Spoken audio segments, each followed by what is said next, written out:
guys. Take care of the sponsor. Yes, got to take care of the sponsor. Daniel, right here to your left. Okay. Congratulations on a historic victory, the first fighter to defend titles in 2 weight classes. What does that mean to you?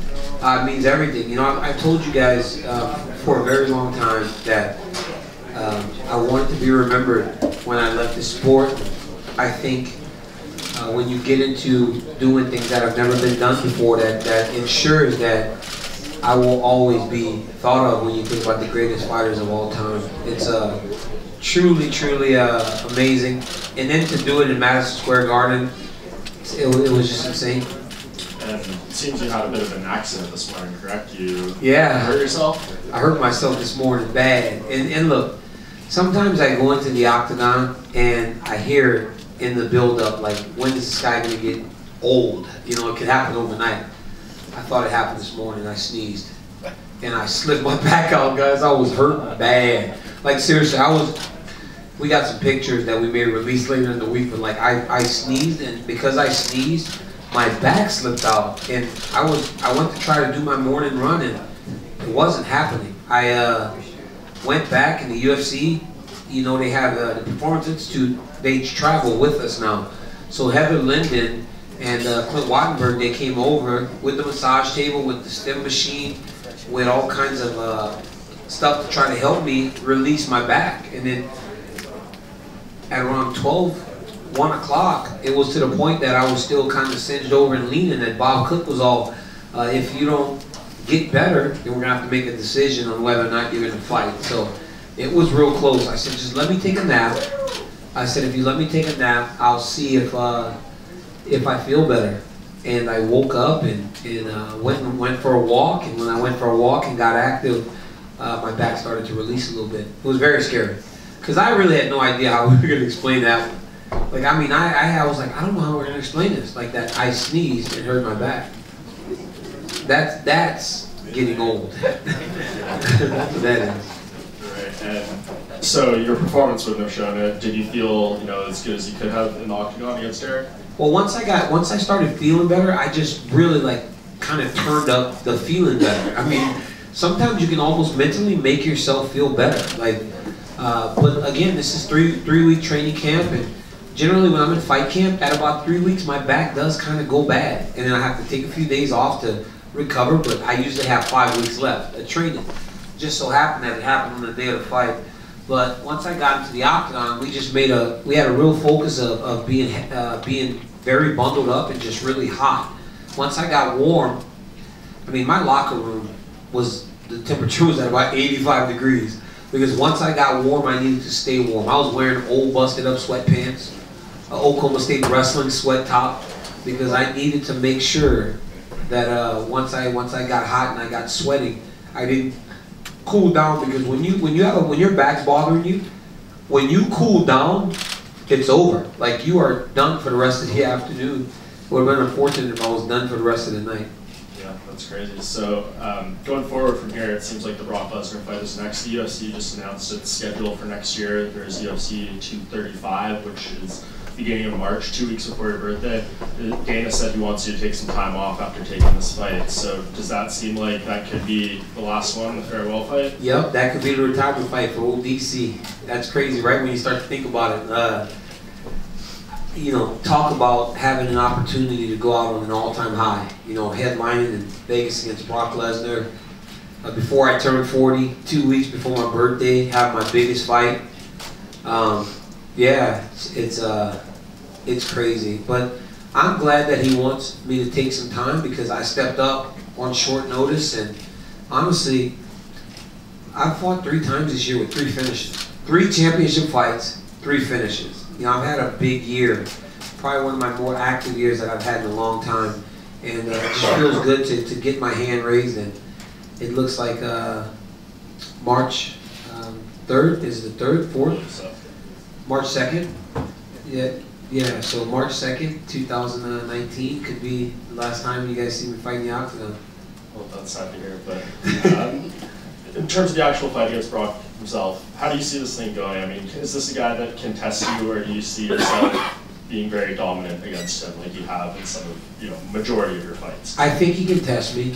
I mean, he's a big, strong guy, and his wrestling kind of cancels out my biggest advantage over most people. This guy's an NCAA wrestling champ. He's a 4-time All-American, was second as a junior, 2-time junior college national champ. I mean, Brock is a beast, man. I know I talk a lot of trash about him, but he is a real life beast, and he's a guy that is going to really push me, and I'm excited about it. Could you imagine the visual? I mean, me standing across the octagon from Brock Lesnar? It's going to be insane.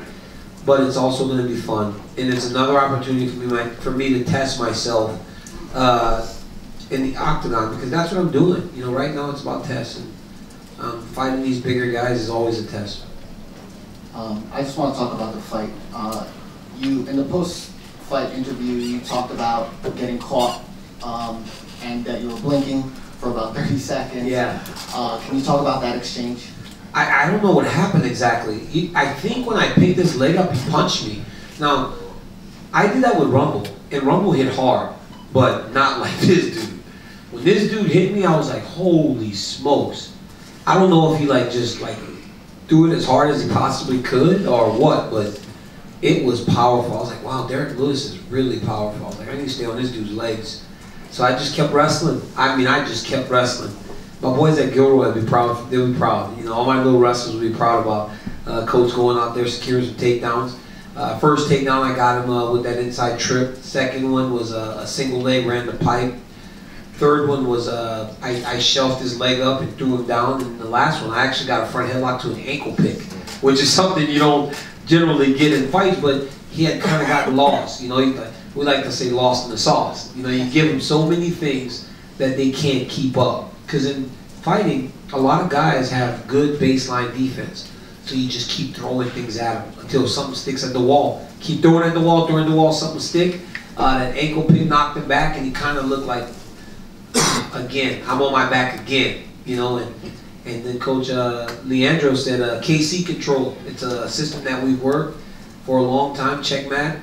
And when he did it, I covered the legs, and he turned back to his knees and just presented his neck. I mean, he's the first guy, though, that when I've got him in half guard, I start to punch him, and he turns to his knees, and I catch the inside wrist. I love to do that. That's like my favorite position, grabbing the inside wrist and just starting to let go with the other hand.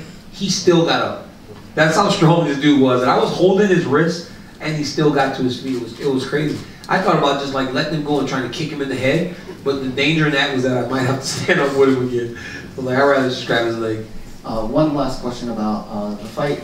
You know, did anything surprise you in how he approached it? I know he threw a couple switch kicks, you know, a few front leg kicks.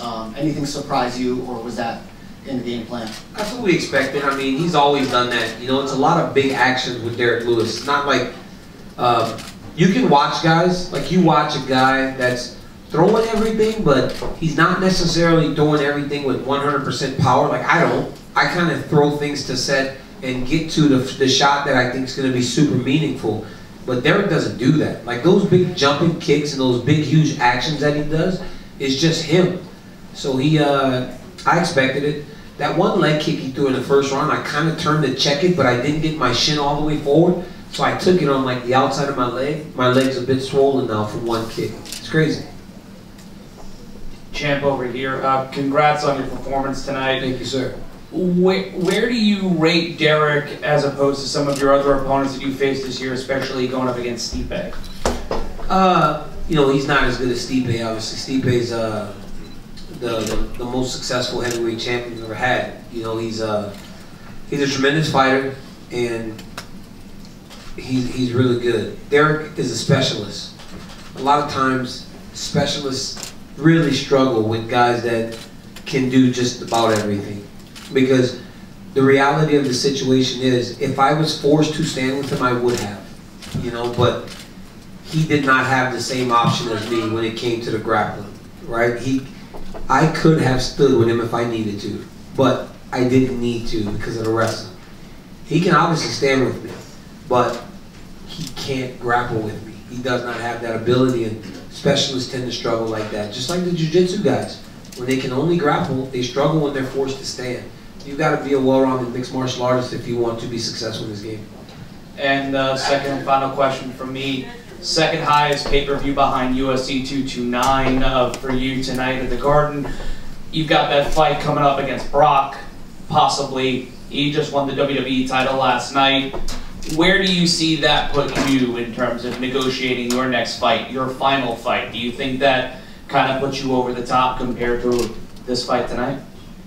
I don't understand what you just said. I'm sorry. How would you know how the pay-per-views did? No, it's a great gate of the year. The gate? Yeah. Okay, yeah. Hey, so here's the deal with the gate, right? When we got announced for this fight, the ring was still pretty empty. I mean, honestly, and they had some good fights on this card, you know, so I think that is a testament to maybe what Derek had gained in terms of his following. Or I've always had full arenas, you know, whether they're booing me or cheering me, I've always had full arenas, which is a really good thing, you know. Buffalo last year was filled to the brim when I fought against Anthony Johnson. Obviously, when Jones and I fight, it's always full. Gustafson in Houston, full. Like every time I fight, it's full. My next fight, when it comes to Lesnar, I gotta be honest with you guys. Like when it comes to negotiating, like I kind of just ask and they just kind of do it. Like it's really not like me going, I want $3 million, and they go, no. It's almost like, oh, okay, you kind of deserve it. And they just kind of been doing it. Like it's just like when you do things the right way, they kind of they respect that. And Dana White's that type of guy. You know, he really does take care of me in a lot of different ways. They said it was